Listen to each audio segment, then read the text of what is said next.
Voilà, euh, aujourd'hui, Bezrat Hashem, on va faire la Torah 62 du Likutei Moharan de Rabbi Nachman de Breslev, en rapport avec, bien sûr, la paracha Béchalach. C'est la sortie d'Égypte, c'est vraiment la paracha où il y a l'ouverture de la mer, etc. Alors on va rentrer dans le sujet de la Torah 62, du tome 1 du Likutei Moharan.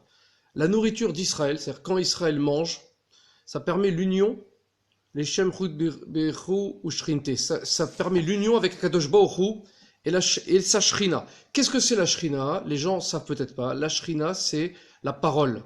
C'est-à-dire que quand un homme, il se rattache à Kadosh Baruch Hu, il veut faire les choses en fonction de Dieu, alors Hachem va lui ouvrir la bouche. Ça veut dire quoi? Hachem va venir pour lui mettre les bonnes idées et que sa bouche s'ouvrira pour dire des choses très hautes spirituellement. Alors, quand on mange, on crée une force qui permet de manger, de parler dans la sainteté. C'est-à-dire que c'est les énergies qu'on va manger vont devenir de la parole. Parce que le but de ce monde, c'est de parler de qui? D'Hachem. Le but de ce monde, c'est de faire entrer Hachem dans le monde. Où il est Hachem? Dans ta bouche. Baruch ata Hachem. Où il est Hachem? Dans notre bouche. Quand on parle de Dieu, quand on étudie la Torah, quand on prie, quand on parle même le travail, c'est un travail bien sûr qui est fait, les Shem Shamaim, c'est un travail qui est fait pour l'élévation du nom de Dieu lui-même. On doit donc veiller à consommer la nourriture qu'après avoir trié les écorces, les clipotes qui s'y sont incorporées à cause de la faute de l'arbre de la connaissance. Alors on va expliquer. Dans la nourriture, en fonction de notre comportement vis-à-vis de la nourriture, on peut soit absorber une nourriture qui va être positive, soit une nourriture négative. Soit elle va réveiller notre impulsion, nos pulsions ou impulsions, soit elle va réveiller notre kedusha, cette nourriture. Si on mange dans un esprit de sainteté pour élever tout ce qu'on va faire après, pour élever notre parole, pour élever nos actions, etc., alors Hachem, il va envoyer dans cette nourriture une possibilité d'élévation. Si on veut manger pour l'expression des sens, pour chauffer, etc., les sens, à ce moment-là, on aura l'échauffement des sens de cette nourriture. Donc la nourriture, elle est neutre à la base, mais c'est nous qui la faisons rentrer, passer dans un état de matérialisme absolu ou de spiritualité absolue. Ou les deux aussi. Bien sûr, ça peut être aussi mitigé. Pourquoi la connaissance de l'arbre du bien et du mal? Parce que qu'est-ce qu'il a fait?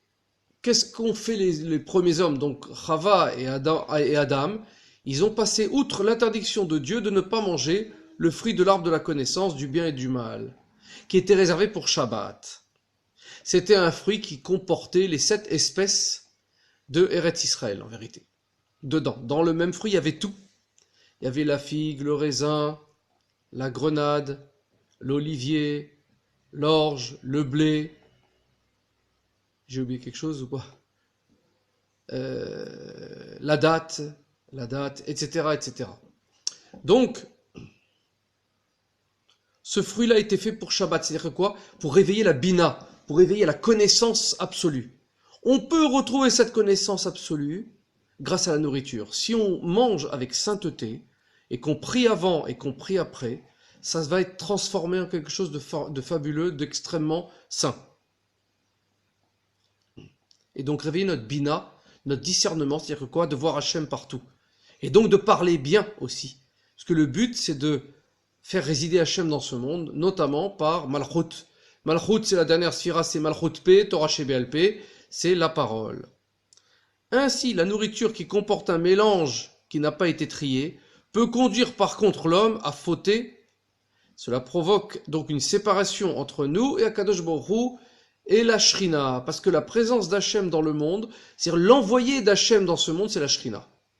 Qu'est-ce que c'est la Shrina? C'est donc la parole. Il vient dans notre parole.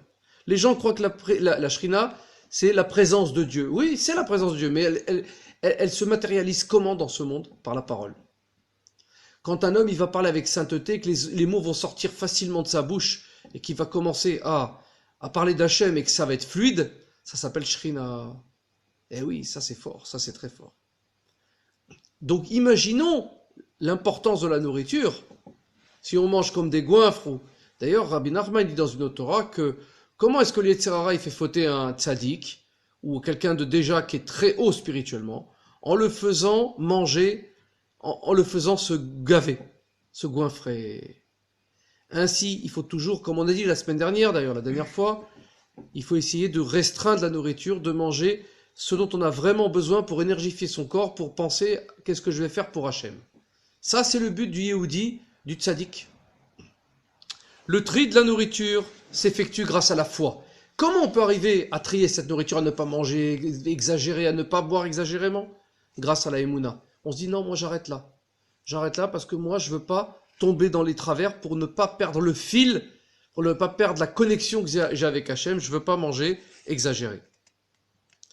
Ainsi, quand un homme a une foi parfaite, une bonne foi, il peut, grâce à l'action de manger, unir Akadosh Baruch Hu et sa Shrina. Il fait descendre les niveaux du divin. En vérité, c'est les noms de Dieu. C'est les états du divin. Dans la Shrina et dans la bouche, donc dans la parole. Et il va parler d'Hachem après. En ce qui concerne les notions dont Akadosh Baruch Hu, dont Dieu a gratifié l'esprit humain de comprendre, parce qu'Hachem, il vient, il nous fait comprendre des choses. Si on mange bien, si on prie bien, et si on étudie la Torah, Hachem, il vient lui-même, il nous met Chorma. Chorma, c'est à lui. La sagesse, c'est à d'Hachem, c'est pas de nous. Il nous permet de le comprendre.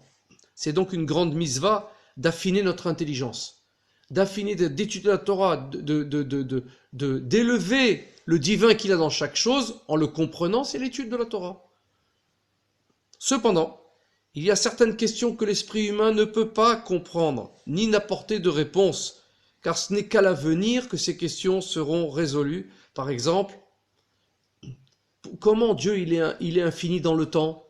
Comment c'est possible de penser une chose qui existe depuis toujours? Parce que nous, on ne peut pas réussir à la comprendre, parce que nous, on est fini, nous, on naît et on meurt. Donc, on ne peut pas penser hors de nos limites. On peut concevoir qu'il existe un infini dans le temps,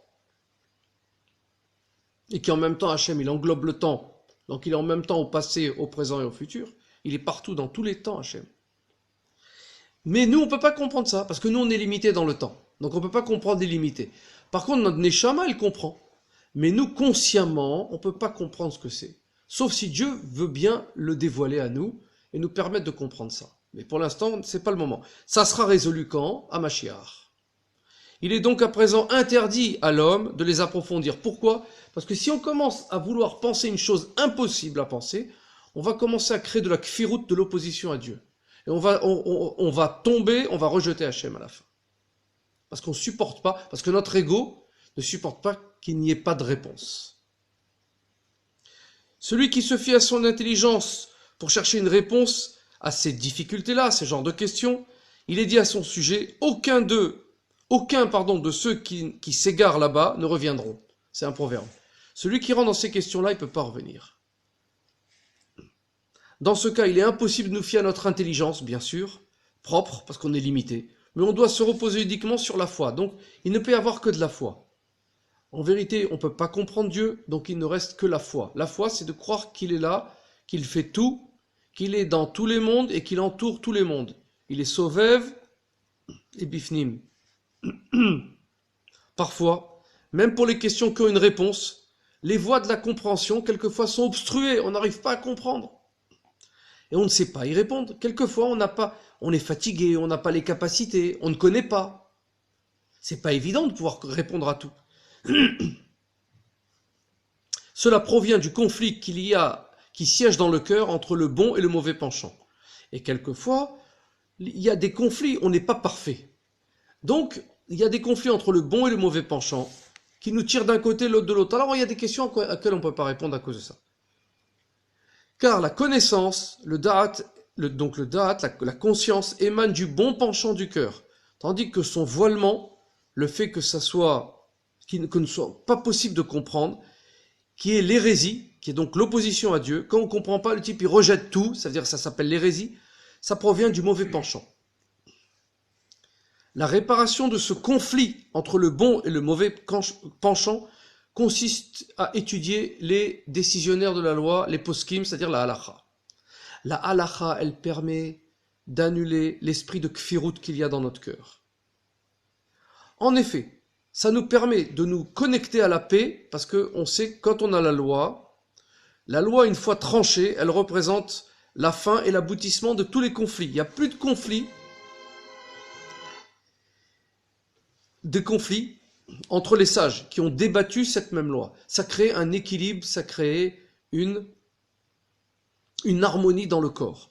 Le fait de trancher la loi, on dit tant mieux, je dois pas faire ça, je dois pas faire ça. Parce que si la question reste en suspens, l'homme il sait plus où il est. Quand il sait plus où il est, il va commencer à avoir ce qu'on appelle un bilboul da'at, un bouleversement mental. Et ce bouleversement mental peut entraîner l'homme petit à petit à être en kfirout, en opposition avec Dieu. Ainsi, le fait d'étudier la loi, ça permet de mettre l'homme sur des rails, sur des certitudes, d'avoir des certitudes. L'homme, il a besoin de certitudes. L'homme, il supporte pas que les choses soient floues, incertaines. Il veut qu'on lui dicte. En vérité, l'homme, il veut être dominé. Dans le sens où il veut qu'on lui donne des ordres pour faire les choses. Pas dans le sens négatif, mais il a besoin qu'on le mette sur des rails. Sans ça, il est perdu. Parce que souvent, l'homme ne sait pas comment y faire dans la vie. Il a besoin qu'on lui dise fais ça, fais ça, fais ça. C'est une force pour lui. Il ne faut pas le prendre négativement, mais donner un ordre à quelqu'un peut être une force pour la personne. Parce qu'on le permet de se dépasser aussi. Parce que l'homme, sa tendance, c'est la letsanout, c'est la fainéantise et le laisser aller. C'est pour ça qu'on voit dans l'armée, les soldats par exemple, les hommes qui ont fait l'armée, etc., ils ont une force mentale très importante. Ils savent ce qu'ils veulent, parce qu'on leur a tellement donné d'ordre qu'ils sont aiguillés dans la vie, ils savent quoi faire au bon moment. D'accord? Ils ne sont pas éparpillés. L'éparpillement, ça crée du laisser-aller, ça crée une diminution de la force mentale, et donc de la force physique. C'est lié. C'est très important ce qu'on est en train de dire. Il faut un esprit de corps, il faut un maintien. Et le maintien, c'est grâce à la loi. Fin de la parenthèse. Ainsi, on reprend l'écoute Moran, la discorde du mauvais penchant s'annule dans le cœur et les portes de l'intelligence progressivement s'ouvrent à l'homme et lui donnent la capacité de faire taire l'hérésie, donc l'opposition à Dieu, qui est en son cœur, en apportant des réponses aux questions qui peuvent être résolues. Donc le fait d'étudier la loi, ça permet tout ça. Par contre, à chaque fois que l'esprit de l'homme n'est pas suffisamment subtil, fort, pour apporter des réponses à ces questions, il doit s'appuyer uniquement sur la foi car elle est essentielle. Quelquefois, il n'y a pas de réponse. Pourquoi on fait Netilat Yadayim? Il n'y a pas de réponse. C'est un chok. Alors, on peut trouver des réponses, mais il n'y a pas la réponse. En vérité, je vais être clair. En rien, il y a une réponse dans la Torah. En rien. Tout ce qu'on trouve, c'est des réponses, mais la vraie réponse de la réponse la réponse profonde des choses, on ne peut jamais la comprendre parce que c'est comprendre Dieu. C'est un ordre du divin. Ainsi, le mot shalom, paix en hébreu, représente les initiales de Da Mashetashuv l'apikoros. Sache quoi répondre à l'apikoros, à l'hérétique. Shalom, le mot shalom veut dire sache quoi répondre à l'opposant de Dieu. Qui est-ce qui est l'opposant de Dieu? C'est nous. C'est nous. En nous-mêmes, il y a de l'opposition. On n'est pas parfait. Donc on est aussi hérétique. Le mot shalom veut dire paix. Comment on atteint la paix? En étudiant les halachot, les lois tranchées de la Torah. Grâce à l'étude de la loi, on obtient donc la paix et on mérite de savoir comment répondre à l'hérésie qui est en nous, à notre mauvais penchant. Le fait d'étudier la loi, ça permet d'amoindrir ou d'atténuer ou même de détruire le Yetzer Hara qui est en nous. Par le fait d'étudier donc les poskim, les décisionnaires de la loi, on mérite de prier de tout notre cœur. En effet, la raison pour laquelle l'homme prie sans concentration adéquate provient d'une foi incomplète. On prie mal parce qu'on n'a pas une foi parfaite. Et du fait que dans notre cœur, on est partagé à l'égard de Dieu. Des fois ça nous plaît, des fois ça nous plaît pas. On n'est pas sûr de nous-mêmes aussi. Pourquoi? Parce qu'on n'étudie pas assez. Si on étudie, on est sur des rails et là on ne dévie pas. En vérité, si l'homme savait et croyait d'un cœur intègre et parfait que toute la terre entière est remplie que de la gloire de Dieu, que du kavod, kavod ça veut dire, c'est un poids, kavod ça veut dire kaved, c'est lourd, c'est-à-dire quoi? Que tout ça c'est rempli d'Hachem parfaitement. Si on était parfaitement conscient de ça, alors, et que Hachem se tient devant nous tout le temps, toute la journée, d'autant plus quand on lui demande de venir, parce que quand on fait la prière, c'est qu'on lui demande de venir. On l'invite à venir. Nous, on s'invite. Dieu nous a invités, parce qu'il nous a dit de prier. Mais nous, quand on vient devant et qu'on dit, je me mets maintenant, Hachem, c'est Fatah Tiftar, Opi Agite la Techa, on dit, Hachem, c'est Fatah, tu ouvres mes lèvres. Qui est-ce qui l'ouvre? C'est Hachem. Donc qui est-ce qui nous fait parler? C'est lui, en vérité. Ce qu'on vient de dire là, c'est très profond. Celui qui veut parler, Hachem, il le fait parler. Hachem, il lui met les bons mots, les bonnes idées au bon moment. C'est pour ça qu'on dit Hachem, Dieu, c'est Fatah et Tiftar, Oupi, Yagite ilatecha, et ma bouche dira tes louanges. Donc qui est-ce qui parle? C'est lui qui parle, c'est pas nous. Quand on se connecte à lui, c'est Hachem qui vient nous aider à parler. Donc c'est lui qui nous met les mots pour qu'on soit en paix. Ça c'est très fort ce qu'on vient de dire, c'est Rabbi Nachman qui l'explique. Ainsi, chaque parole de prière qu'on fait, chaque idbo de doute, chaque demande qu'on fait à Hachem, elle est écoutée. Mais nous, des fois, on se rend pas compte que ça a une influence et que ça donne quelque chose. Des fois, ça prend du temps. C'est toujours écouter. Toujours. Il est certain que si on comprenait qu'on aurait les choses tout de suite, c'est-à-dire que le problème de l'homme, c'est qu'il veut les choses tout de suite. Et quand il n'a pas, il perd la foi. Si on comprenait ça vraiment, qu'il y a toujours une répercussion, on prierait avec une très grande ferveur et une très grande concentration. Le souci, c'est qu'on n'est pas tout à fait conscient que ça marche tout le temps. Mais du fait que dans notre cœur, on soit partagé et qu'on est loin de cette connaissance-là, de cette bina-là, de cet état de conscience que Hachem, il écoute tout, on récite pas assez bien la prière, on n'a pas la concentration, on n'est pas là, on s'évade, etc., etc. Tout ça provient des questions et des hérésies qu'on a dans le cœur. Des oppositions qui résultent du mauvais penchant, du Yetzer Hara, qui siège dans notre cœur. En étudiant par contre les halachot, les lois des décisionnaires, la Gemara, Mishnah, Gemara, Halacha, etc., on parvient à éradiquer la querelle entre le bon et le mauvais penchant à sa racine. Et de ce fait, on parvient à prier convenablement de tout son cœur. Donc c'est pour ça qu'on étudie les halachot tous les jours, c'est très important. Parce que ça permet d'ordonner l'homme, d'extirper le Yetzer Hara du cœur. La foi se parfait lorsqu'on rapproche d'Hachem ceux qui sont loin. Donc c'est un très grand niveau de réunir des juifs, de réunir des gens, de parler aux gens de ce que c'est que Dieu, de parler de la Torah. Cela se réalise grâce au fait que l'homme jeûne. Qu'est-ce que ça veut dire? En effet, à cause de la passion de la nourriture, nos paroles sont capturées par les clipotes, par les écorces des enfermements. Parce que quand on mange mal, c'est-à-dire qu'on mange trop, ou qu'on mange pas avec un état de conscience pour pouvoir élever les choses, c'est capturé par le mauvais côté. C'est capturé par le Yetzer Hara. De ce fait, on ne peut plus exprimer une parole limpide devant Hachem. Et on ne peut pas ramener les gens. Parce qu'on n'est pas nous-mêmes parfaits. Ainsi, le fait de jeûner, ça nous épure, ça nous lave, ça nous nettoie, et ça permet de sortir une parole qui est magnifique. Le fait de jeûner, ça calme le pulsionnel de l'homme. Et donc la parole vraie sort.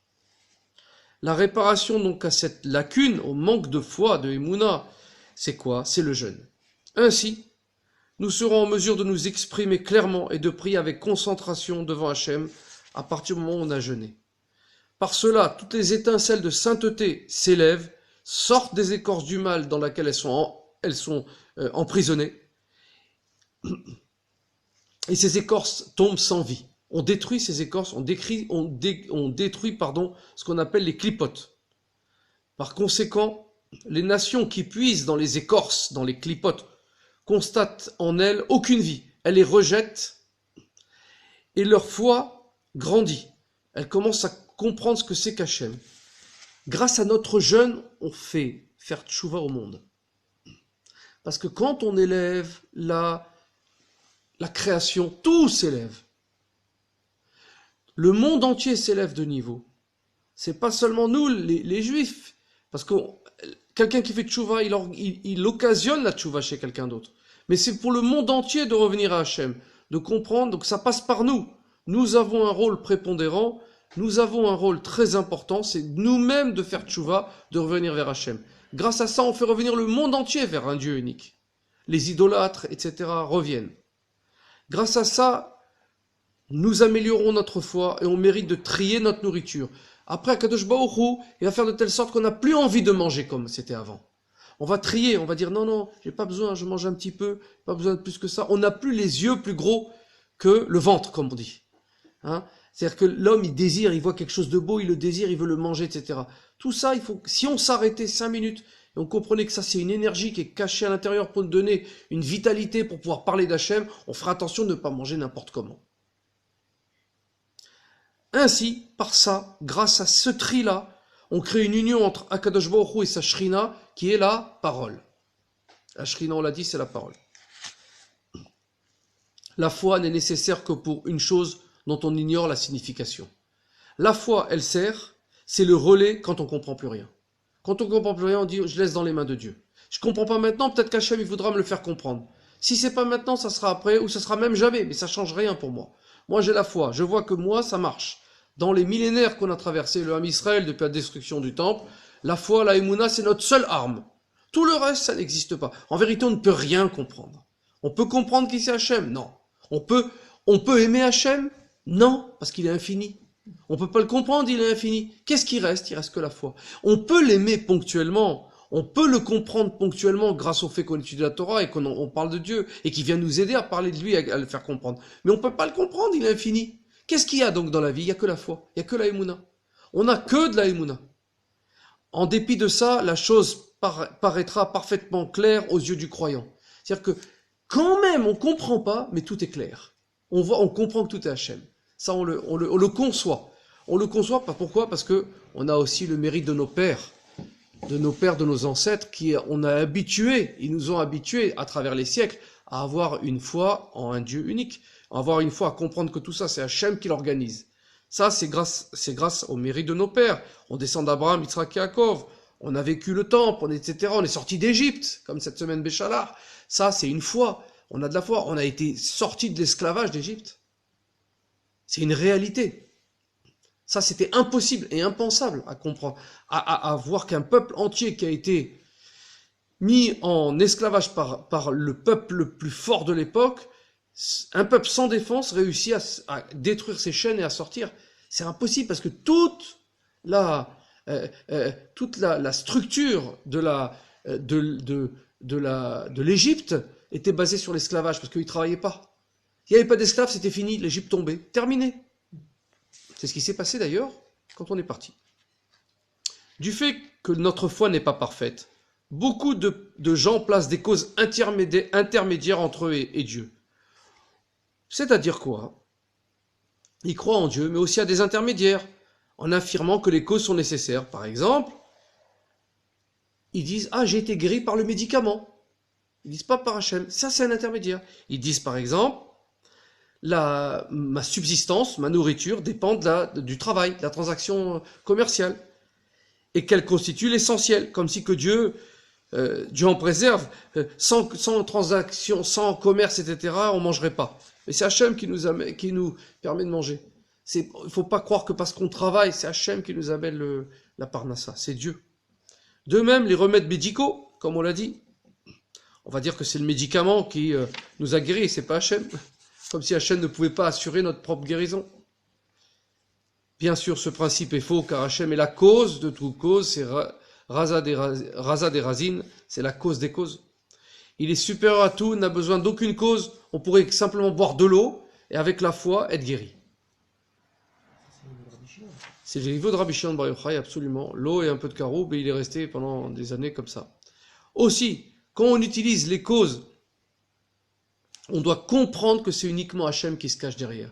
Par exemple, je sais que mon Rav, il m'avait expliqué, quand on prend un médicament, il faut dire pour l'unification du nom de Dieu, je prends ce médicament qui va m'aider, si Dieu veut, à me guérir pour élever la partie du divin qui est en moi. Quand on mange, c'est pareil. Les kabbalistes, ils font les Shem Yehoud. Les Shem Yehoud, pour l'unification de Dieu, je mange le matin, je mange l'après-midi, je mange le soir. Et après, ils font les brachot. Donc le Yichud, ce qu'on appelle le Yichud, les Shem Yehoud, Kedusha ou Shrinte, que je puisse relier à Kadosh Baruch Hu, le séparer avec sa Shrina dans le monde, je mange. Voilà ce qu'on dit. C'est exactement ce l'Ikouté Moharan 62. Ainsi, avant chaque tfila aussi, on dit les Shem Yehoud Shabereru Shrinte, Shalmit Palel, Baboker, que je prie ce matin, la tfila du matin qui est celle d'Abraham Avinu. Il faut dire les Shem Yehoud, parce que tout le but dans ce monde, c'est de relier Hachem à sa Shrina, à sa présence dans le monde qui est la parole. Et dans la bouche, aussi bien on parle qu'on mange. C'est bizarre que le même organe, on parle, on sort quelque chose et on fait rentrer quelque chose. Et en parenthèse, dans une autre Torah, Rabbi Nachman, il dit que quand tu manges, tu crois que tu manges. Non, c'est toi qui es mangé par la chose. Parce que tu deviens la chose. Alors, ça change tout. Maintenant, on va essayer de comprendre que quand on mange, on doit être conscient que quand on mange, on va devenir la chose. Donc ça veut dire qu'il faut vraiment élever spirituellement la chose avant de manger. Ou sinon, on fait une super erreur. C'est-à-dire que quoi? On va élever le côté d'opposition à Dieu, le Yetzirara de la chose. Et ça va pas nous servir spirituellement, mais ça va nous servir que matériellement. Or, que matériellement, c'est qu'on va créer un filtre entre nous et Dieu, une cause intermédiaire. J'ai travaillé, j'ai réussi. Au lieu de dire merci Hachem, c'est Hachem qui m'a aidé, on va dire on va s'arrêter à nous. On va oublier la partie du divin qui a réussi, qui a permis la chose. Ça, c'est de la fin de la parenthèse. Aussi, quand on utilise des causes, voilà, la voiture, on prend sa voiture, on prend un médicament, on utilise un billet pour payer quelque chose, on doit comprendre que c'est uniquement Hachem qui permet la chose et que cette chose-là, en vérité, elle n'existe pas. C'est un intermédiaire. Tu sais pourquoi il fait ça, Hachem? Il peut nous guérir sans médicaments, sans rien. Pour qu'on se rapproche de lui. C'est uniquement toute chose qu'on a autour de nous, une chaise, une voiture, c'est pour nous lier à Hachem, en vérité. C'est que pour nous lier à Hachem. Mais nous, on l'oublie. Parce qu'on est happé, on est habitué, on est mangé par la chose. Comme on est mangé par la nourriture qu'on absorbe. Puisqu'on devient cette nourriture.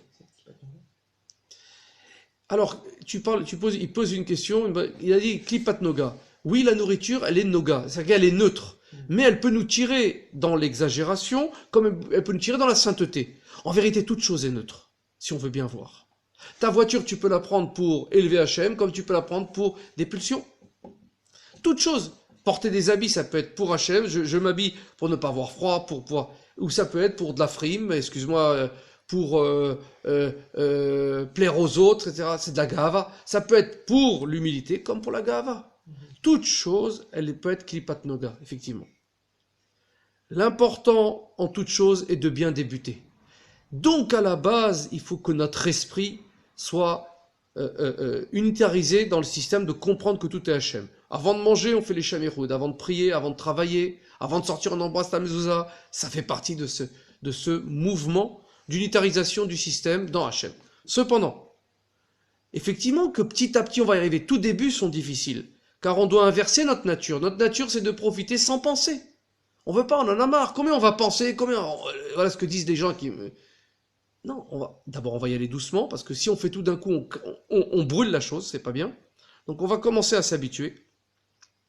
Et progressivement, on s'habituera lentement à arriver, et progressivement ça devient de moins en moins difficile. Comme on dit en hébreu, kol hatralot kashot, tous les débuts sont difficiles.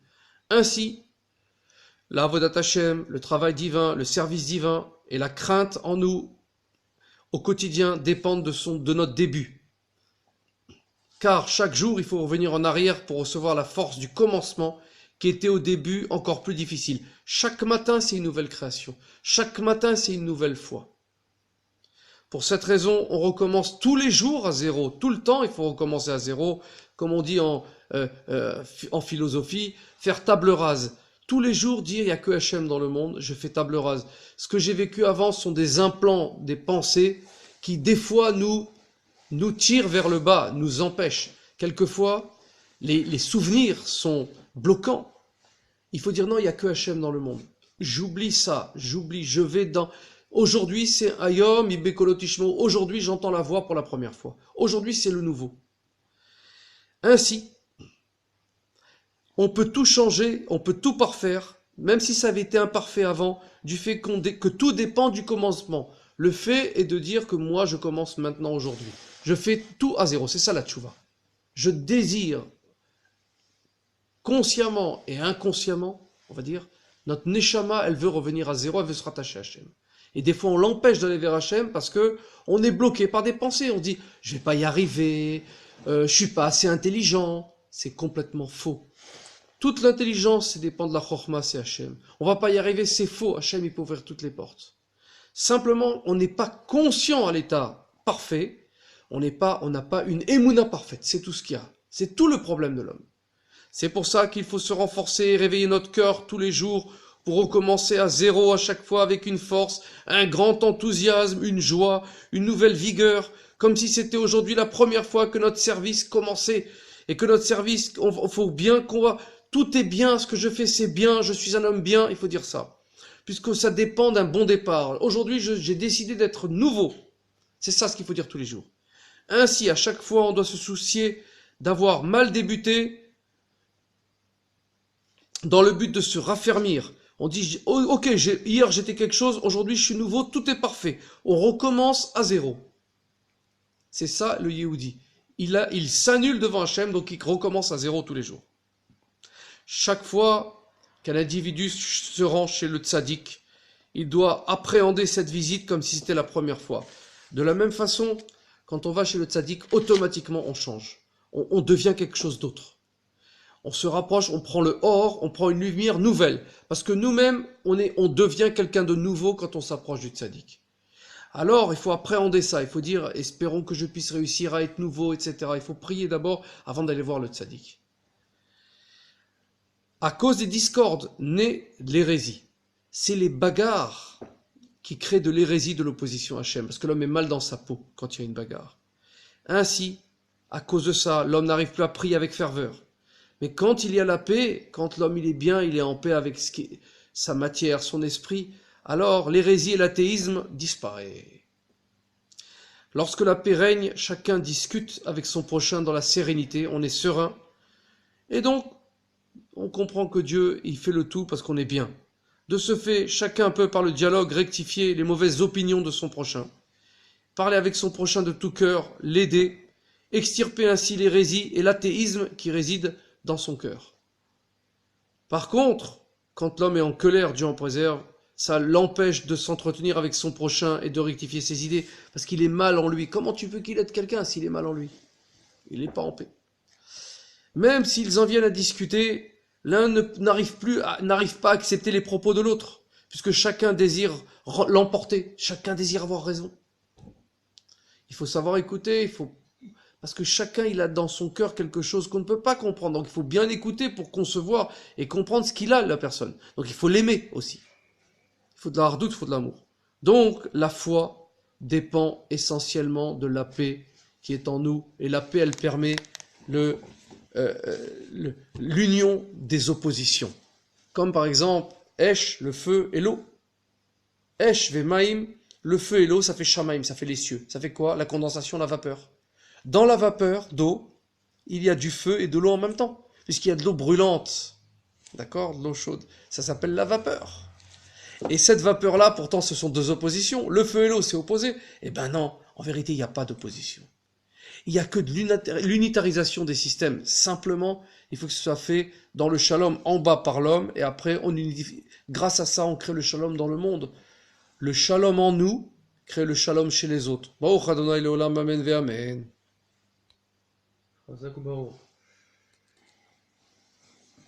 C'est enregistré normalement.